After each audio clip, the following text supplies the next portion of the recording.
And so I think it's important that you understand the clinical trial process.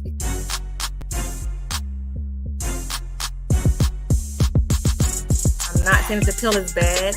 I just want you to think about how to make health decisions for yourself.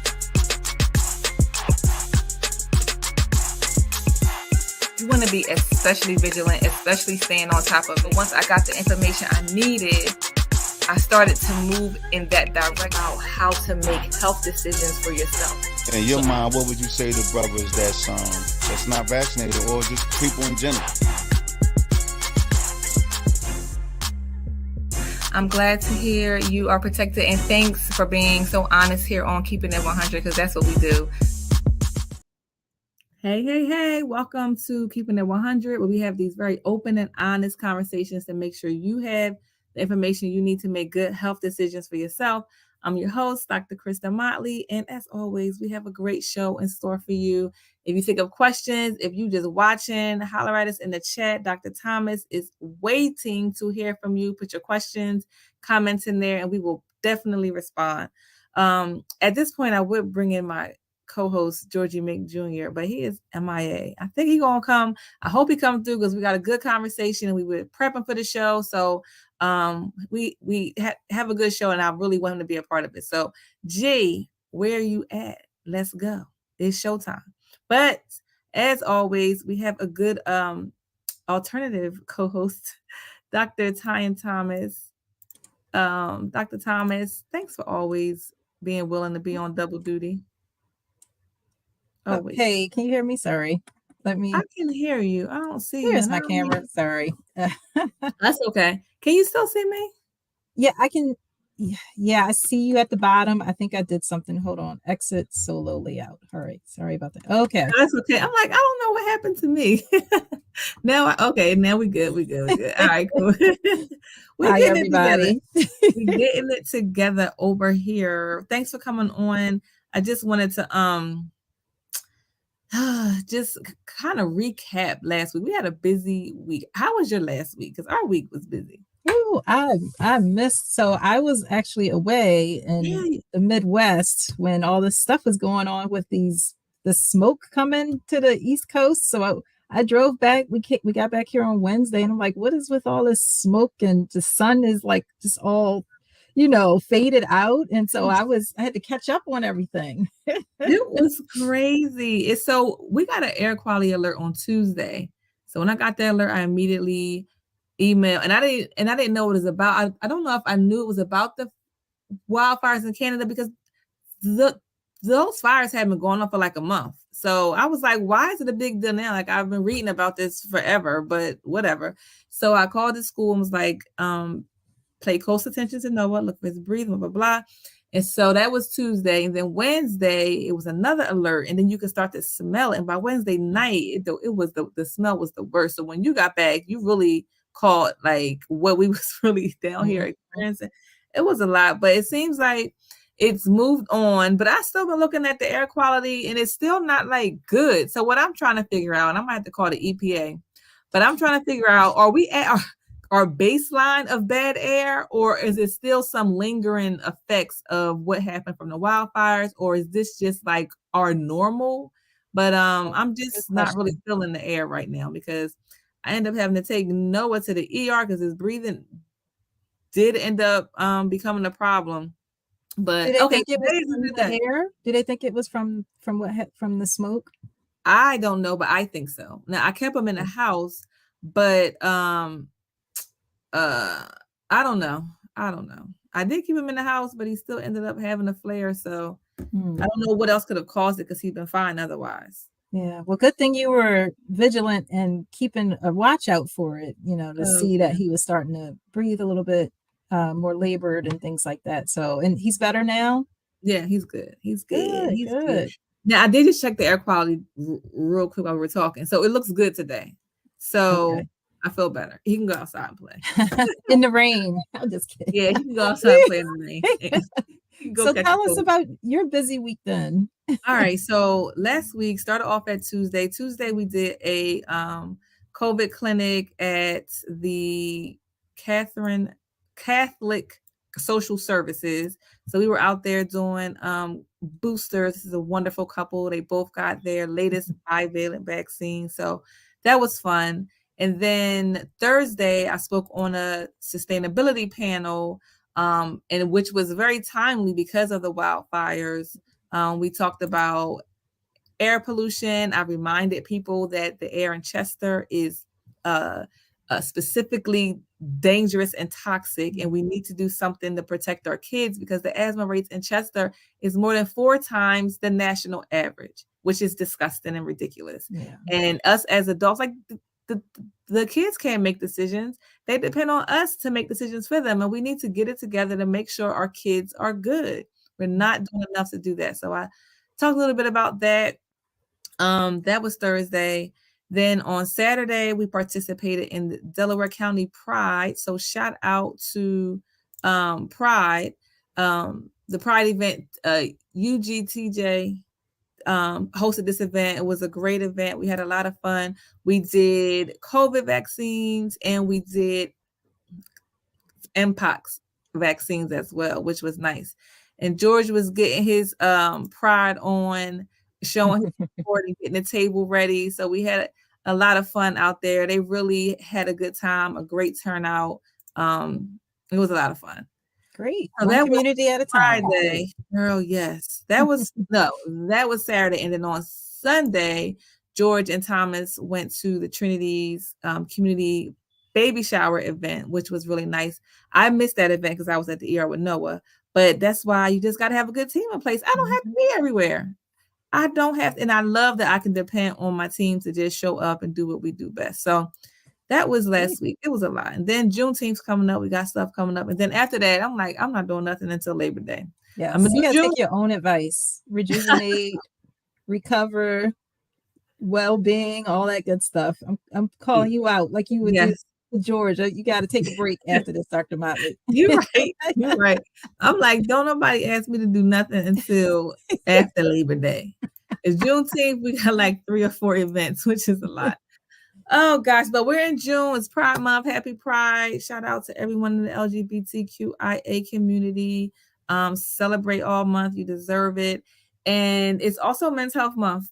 June is Men's Health Month. And so every week we're doing a show to highlight and bring awareness to men's health because it is important. We all have men in our lives. They all matter. Their health matters. And so today we have a very, very special guest. And he is going to talk about fatherhood. And I just kind of, before we bring him in, I just kind of want to talk about, people may say, what does fatherhood have to do with men's health? And for me, it has everything to do with men's health because it is for me, it's the mental health portion of health. When you think about, say fatherhood. And so that's what we're going to be addressing, the relationships with fathers and their children and vice versa. And so I thought it was good to talk about it. George thought it was good to talk about it, and right in tune for Father's Day coming up on Sunday. So shout out to all the dads that'll be celebrating Father's Day. Dr. Muid, welcome to the show. He is the fatherhood coordinator for the Healthy Start program in the city of Chester. A lot of you know him and know of his work. And we're just really excited to have you here on the show with us today. Welcome, Dr. Muid. Thank you so very much. It's an honor. It's a pleasure to be here with you and also with Dr. Thomas, who is extraordinary. The few moments I had with her, I can't wait to talk to her some more. She's amazing. She absolutely is. Yeah, so we wanted to bring you on because we know you do a lot of work in the community around fatherhood and building capacity for, say, fathers, improving relationships. And you're just the best person to do that. You always show up like a king whenever I see you. I'm like, he is in the building. In case y'all didn't know, if the king was here, he is here. So I definitely wanted to have you on for the show today. So just to kind of get the conversation started, we know, and I don't know if statistics have been captured about this, but it just kind of feels like it's a high prevalence of absent fathers in the household in the Black community. I don't know what the numbers say if there's anyone capturing this data, but just growing up in the community and kind of seeing that most of my friends' moms were single moms.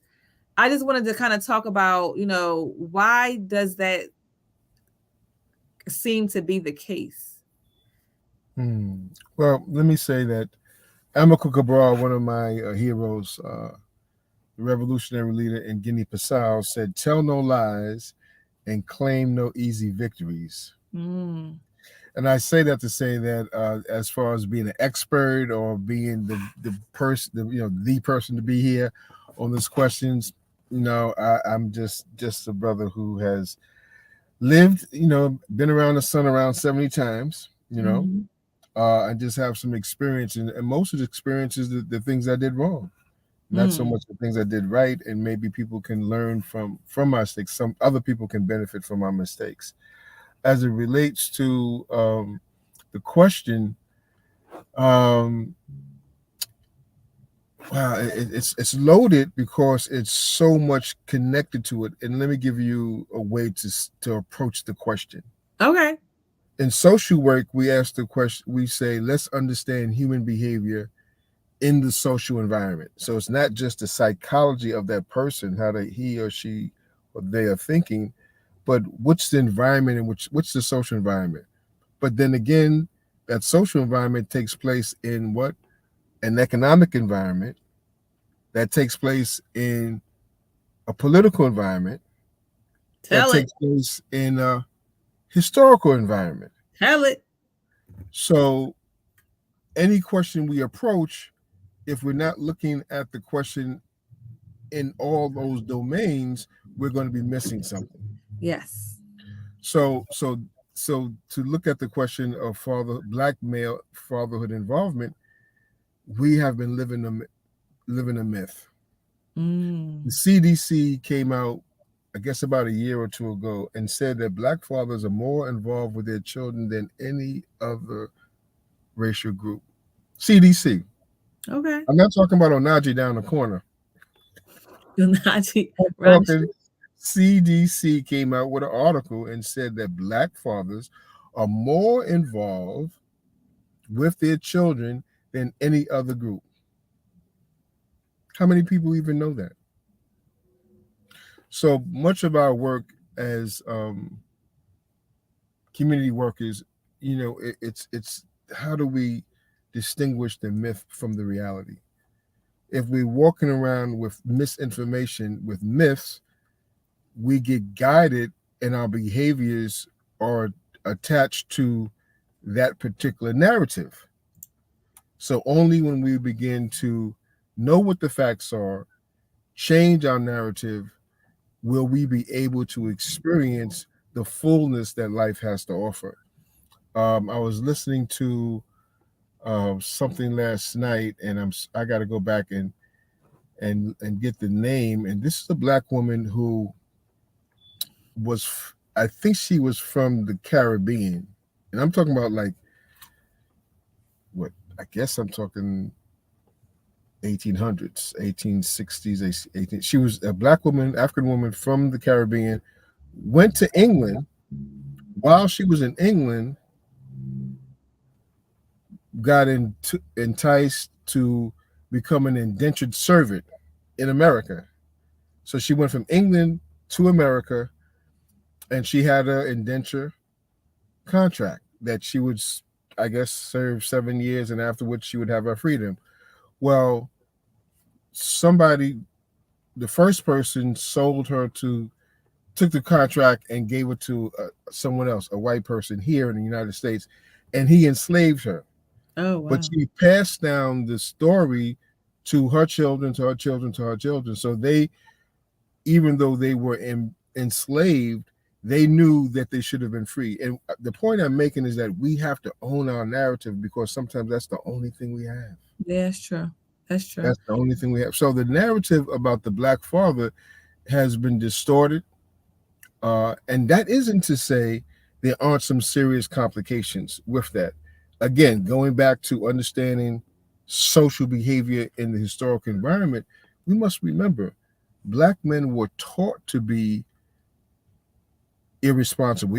It was bred into us to be disengaged from our families. It was a way of protecting the hurt because we know they were going to be so, our wife would be sold away, our children would be sold away. And one of my papers for my master's degree was looking at the rape of Black women, Black girls, and Black women. And then I was asking myself, if every one Black woman rape is reported and 15 are not reported, where's the father? Where's the husband? Where's the uncle? Where's the nephew?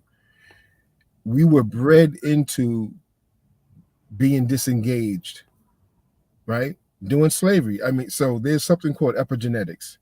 And that can I ask a question real quick? Because I just don't want to I'm sorry. It's okay, because I just don't want to forget that I want to ask this. So are you saying that the information from the CDC about Black men being more involved than any other group with their children is true? Yes, true. Yes. Oh, okay. I just wasn't sure what you were saying, if they were telling the truth or if no, they were actually they were actually confronting the myth.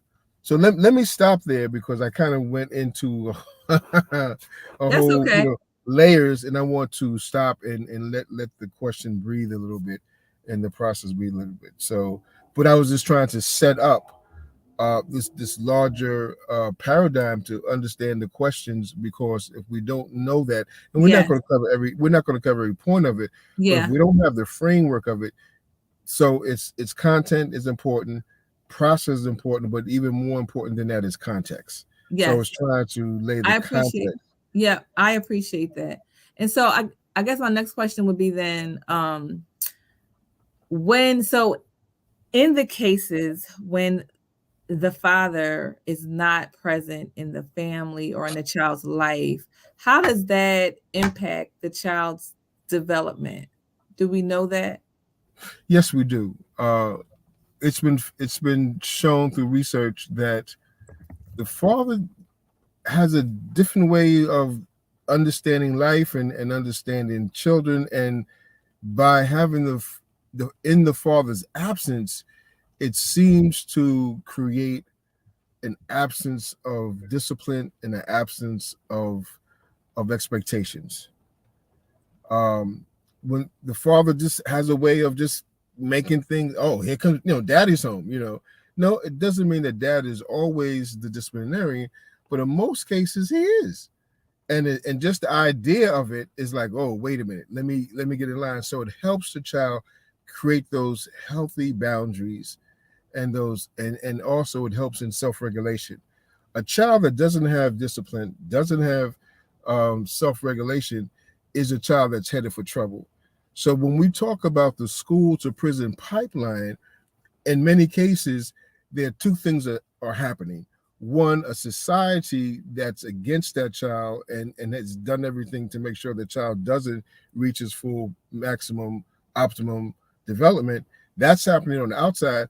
And what's happening on the inside of the child without the father is like, my father doesn't care about me, so I must not be loved. So if I'm not going to be loved, then I'm going to, whatever happens just happens, because the child is not in the process of self-regulation.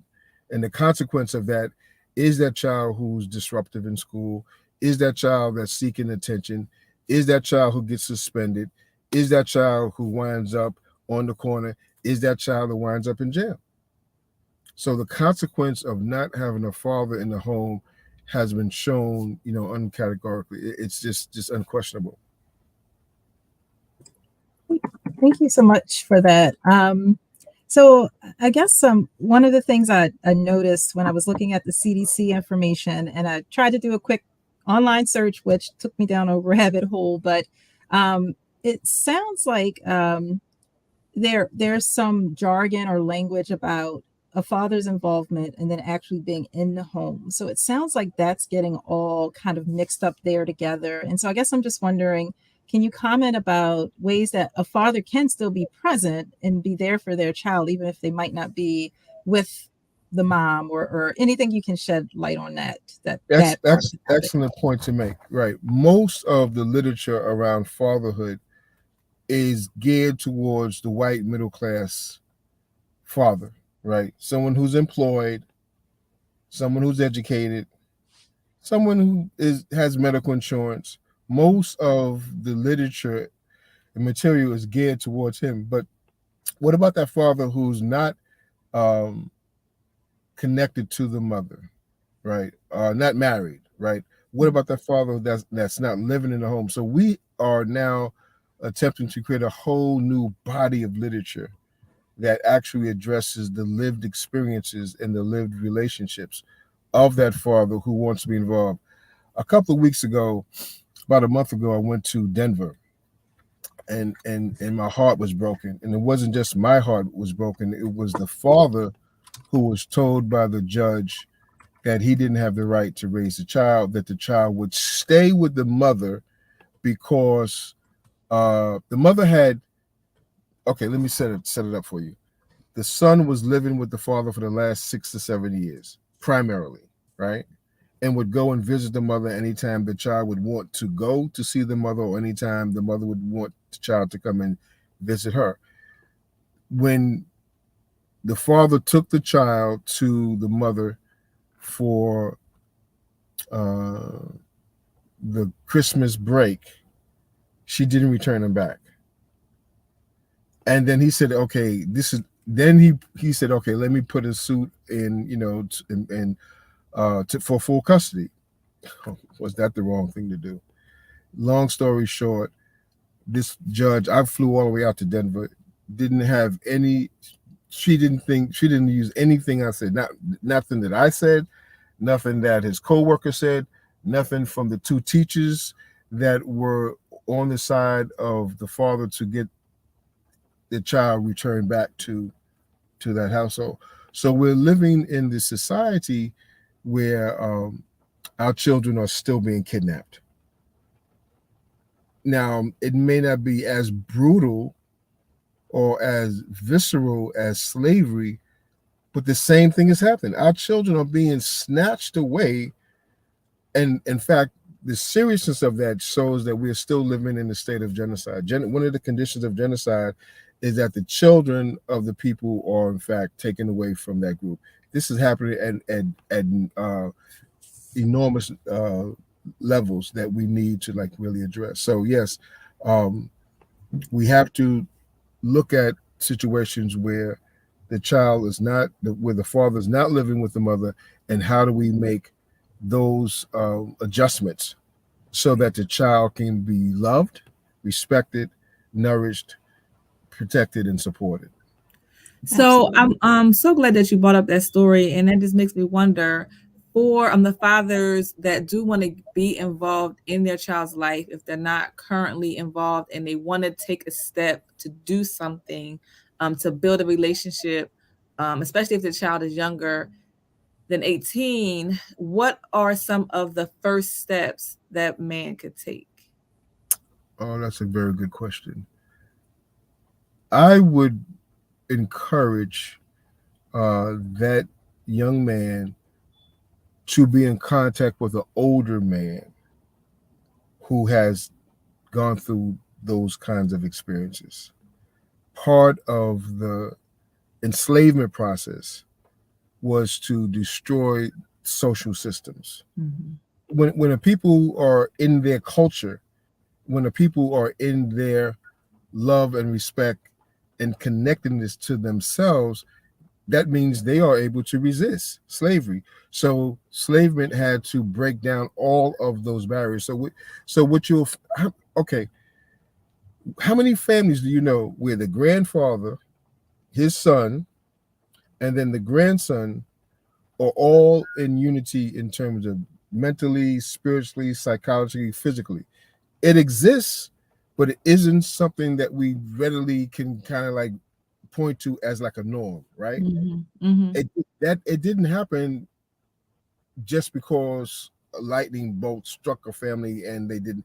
No, this was a purposeful, very, very diabolical system that was put in place to destroy our family systems and therefore to destroy our families. So our work at this point is to rebuild our culture and to rebuild these social systems. It's called social ecology. How now do we start to rebuild social ecology? My doctorate happens to be in the field of social innovation. And what I did with my doctorate was to look at how do we help families work together, 3 families at the same time. Psychodrama is a type of therapy that allows as many number of people to be involved as you have as many number of people on the team to actually manage the process. So our work right now is really to build families. To me, it sounds like it's like village building, like to get the village back. Can we tap into the village? So it sounds like if a man wants to get involved in a child's life, they need a mentor who can identify with their experience, and they need to find someone to call. But I imagine they would not even know where to start. So is that where they would contact you?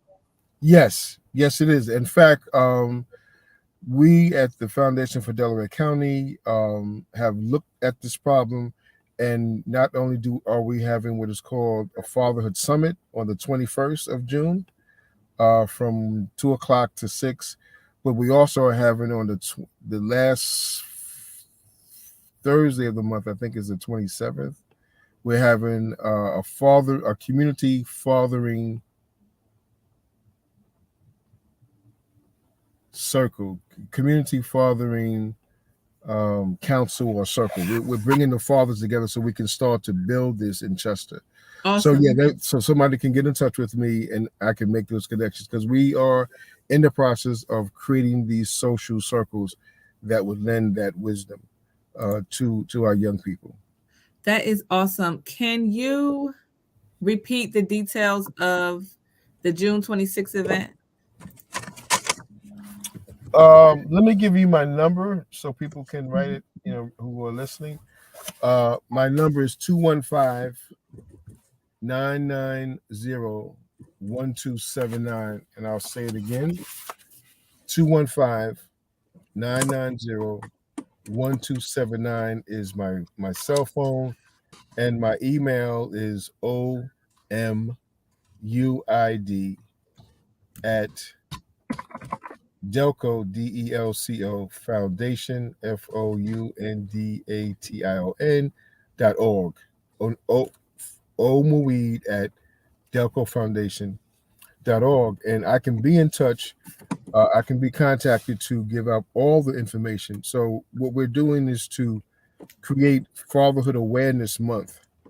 So we know that it's going to take a number of iterations and all different kinds of innovations to put in place all the things that's been missing.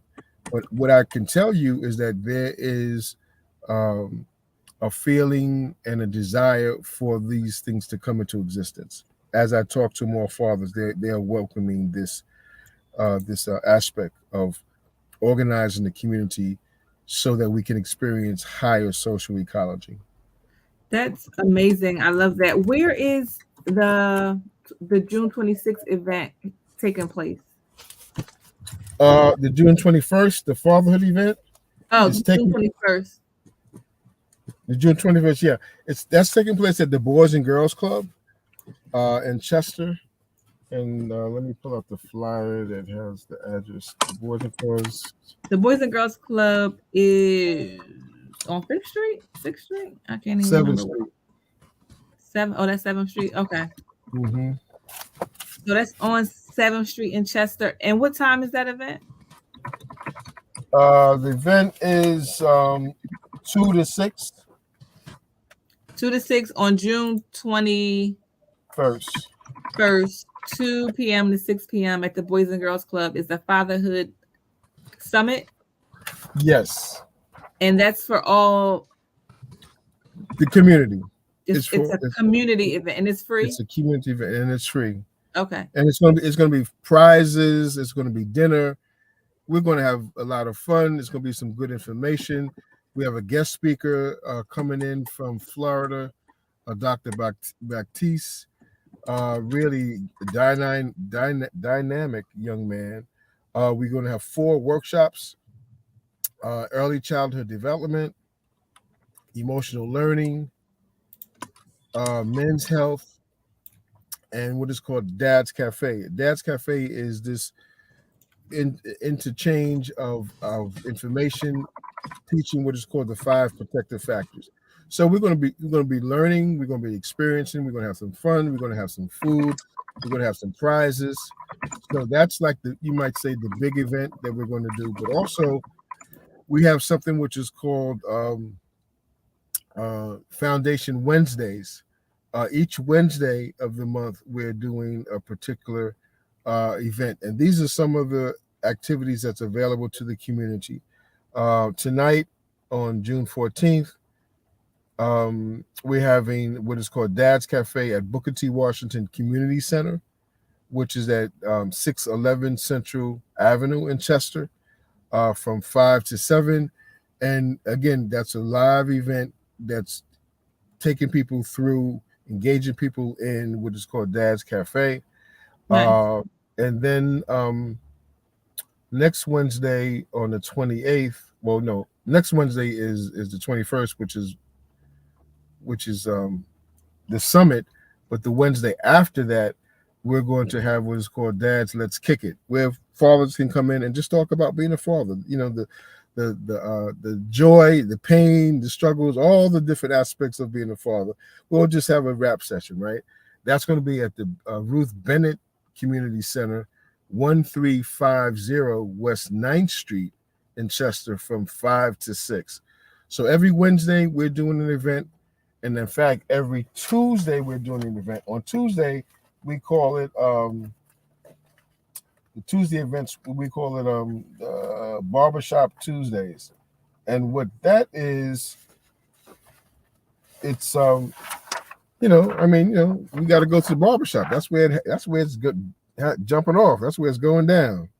So on June 6th, we were at Moose's Barbershop, 826 Morton Avenue. And these are barbers who have partnered with us to bring this fatherhood information to the community. On June 20th, we're going to be at Cheese's Hair Studio at 1936 McDay Boulevard in Woodland, Pennsylvania. And then on the 27th, we're going to be at Genesis Unisex Salon, 1117 Powell Road in Brookhaven. So there are a number of events that we're having. We're trying to, meet the community where the community is.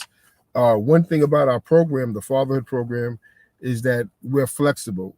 We know some fathers working during the day. We know that some of our young fathers are in school, right? So we are able to meet with them in the evenings.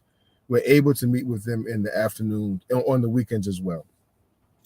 You are booked and busy. We over here trying to keep up with all these dates and times, locations. We over here struggling.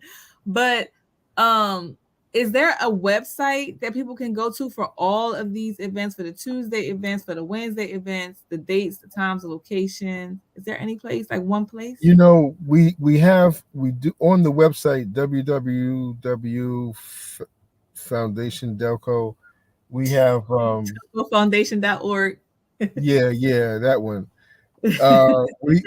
We have registration, right? If you look for event, right, the people can register for the June 21st, but the foundation hasn't put up a place where all the events could be, seen like in one place, which they kind of need to do. You need to call them and say, hey, listen, put all that stuff in one place. Who I gotta call over there, Dr. Muid? Who I gotta call? I don't know. You can call the president. I'm telling you in charge of it. You need to figure it out. You can call the president. Call the president. Say, President, let's go get it together. President, I need one flyer with all the dates, times, locations. So you're gonna be somewhere every Tuesday in June. You're gonna be at the different barbershops. Then on Wednesdays, you're gonna either be at the Boys and Girls Club or at one of the Chester Housing Authority Association facilities. It sounds like. Either one of them we can catch you there. Okay. Well, and people can call me or email me, and I'll be more than happy to send out the information. Okay, let me And put your information back up too. I had your phone number, but there's your email. So if anyone wants to reach out, you can reach out to Dr. Muid and find out where he's going to be and when. I think that's all very important. I'm glad you announced all those events because this is important, and we want people to come out. We want people to take advantage. We want to build our community back, protected from the destruction that it has been going through for hundreds of years. And so really appreciative for all of your work in this space. Can never really thank you enough. And I guess I just want to ask one other question. I imagine there may be some adults who are watching who or who have been experiencing the trauma that has resulted from a dad not being in their life. And so my question regarding that is, how do that adult man or woman, how do they cope? How do they reconcile? How do they start to heal from having to grow up without a father in their life? And is there a way, is there a path for them to reconnect with their dad if that person is still alive or still here? I know that was 2 questions, but yeah. As I've studied trauma for the last, 10 to 15 years, what has been found is that the most successful trauma intervention is being around people who love you, care for you, and are willing to walk this life journey with you. So even though a man may not have had his father in his life, the question becomes, okay, got it. Who's your support system? Who's in your life? How can you create friends, extended family where you can have those conversations with? So it's really important to feel acknowledged, to be seen, to be acknowledged, to be respected, where a conversation can take place where there's no blame, no shame, and no judgment. No blame, no shame, no judgment. So I had mentioned psychodrama before, and one of the things we talk about is having, putting in that therapeutic space, what is called compassionate witness, or another title could be observing ego, right? I like to use the terminology internal ancestor, but that place, that consciousness where somebody is there supporting you, where you can just say whatever what needs to get said, and you're not going to be judged by it. So that gentleman who is an adult and didn't have the father in his life, how then can he have those conversations with people where there will be no judgment, no blame, and no shame? That's the first level. And the second level is to get into therapy. People are now realizing that therapy is a good thing. yes. That's a good. And somebody told me therapy is like buying shoes.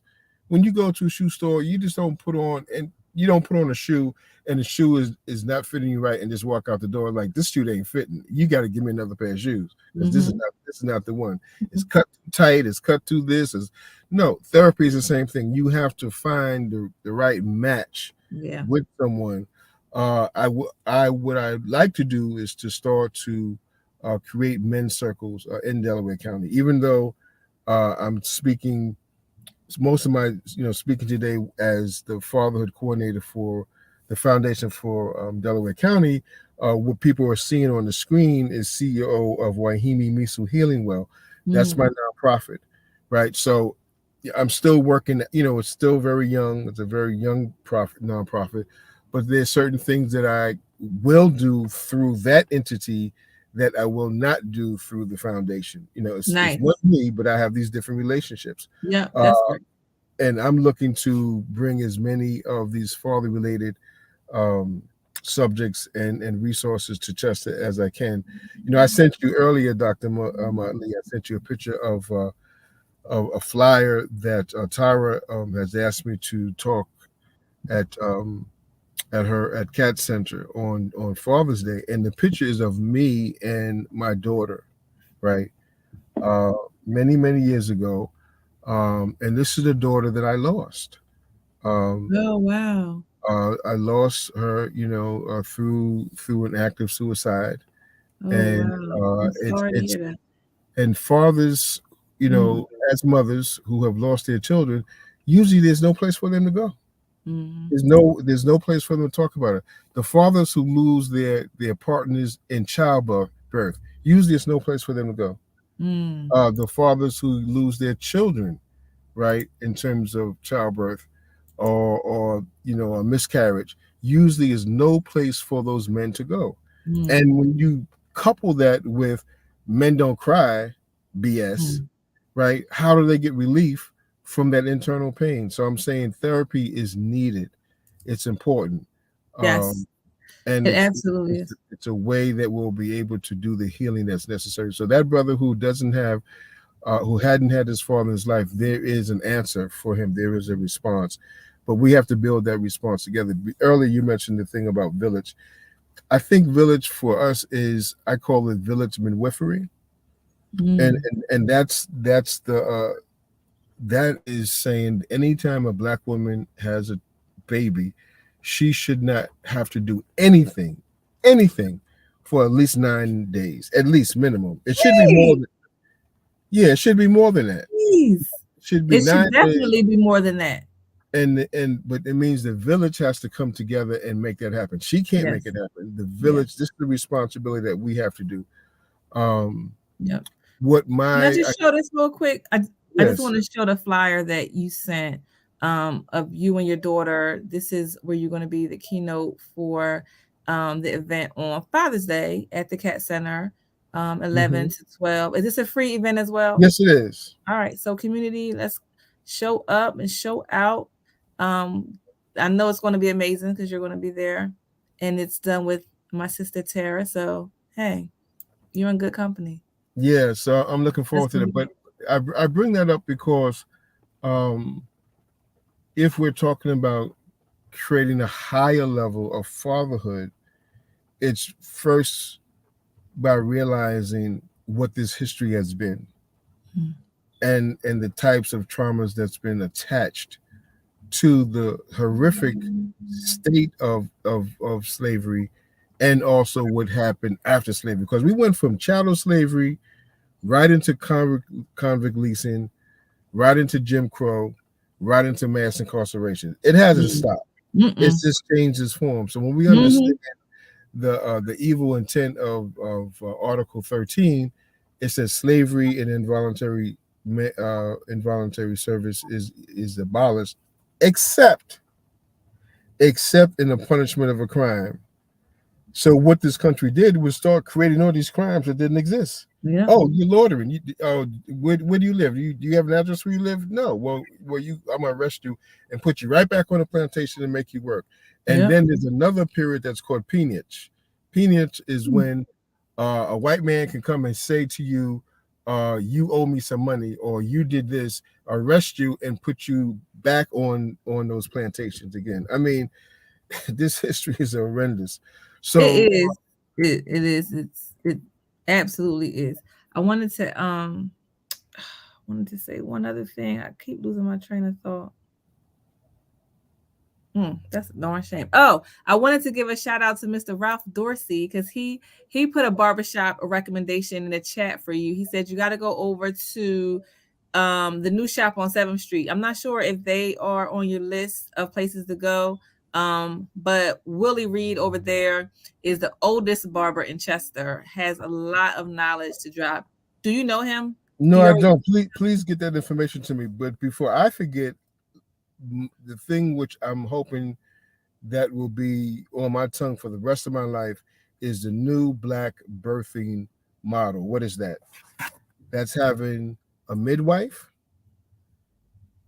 having a doula for her, Mm-hmm. having a doulo for him, and Oh, a lactation consultant. I'm talking about yes. an organized, um, wellness team, not them working as individuals, respecting each other and helping. No, I'm talking about a well-developed team that is ensuring the greatest optimum results for the birth of that child. I'm here for that. I am here for that. I am here for that. Tell me the name of that model again. The new Black birthing model. The new Black birthing model. Which is actually old. I'm here for it. I know. Bringing back the old. We're going to run it back. We're going to run back what we know works for us. There you go. That's who we're going to do. I just texted you the shop and the address. So thanks, Mr. Ralph, for putting that out there. Tell Mr. Willie Reed, the oldest Black barber in Chester, Dr. Muid is on his way. That's and we're going to get this village together. We're going to get this, we're going to take care of our people. That's what we're going to do.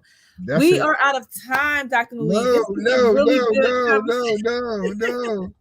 We are over time. So I know you have you're on a mission. You're on your way to take care of your mother. So God bless you for that. Tell Mom we said hey, and thanks for letting us borrow some of her time with you today. We will definitely have you back on. We really appreciate your time. Happy Father's Day. Best wishes at your event on Sunday. If anybody wants to reach out to Dr. Muid, if you want to get in contact with your dad, you don't know where to start. If you want to get in contact with your children and you don't know where to start, Dr. Muid said, call me. Call him right up and he is going to get it. He's going to help you get it together. It won't be overnight. It'll be a process, but you got to start somewhere. So his number is there on the screen, 646-662-0217. Give him a call and start there. Happy Father's Day to all the dads. Everybody have a good rest of your week. And we are out. Thank you. I'm glad to hear you are protected, and thanks for being so honest here on Keeping It 100, because that's what we do.